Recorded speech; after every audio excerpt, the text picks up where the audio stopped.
Dream come true para kay Jo Marie Iliana na makasali sa Super Race Championship sa South Korea. Siya ang unang Pilipinong naimbitahang lumahok sa kompetisyon. Narito ang ating chika. Kasalukuyang nagko-compete ngayong araw si Jo Marie Iliana sa Super Race Championship sa Yongnam, South Korea. May isang taon din ang kanyang ginugol para makapag-ensayo bago lumaban. At tila dream come true para sa aktor ang makapag-compete abroad, lalo't iba't ibang bansa ang kanyang nakakalaban. Ayon kay Jo Marie, siya ang unang Pilipinong naimbitahan para lumahok sa kompetisyon at kasama niya ang Kapuso Network sa kanyang laban. Yung ating media partner, ang ating Kapuso Network. Sila ang magiging partner ko sa lahat ng kompetisyon na pupuntahan ko.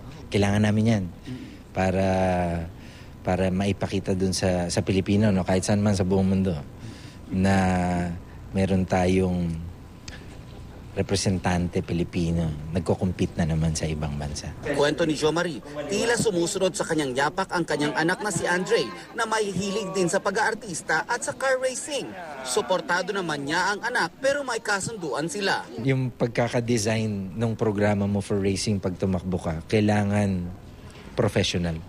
Magiging trabaho mo yan talaga.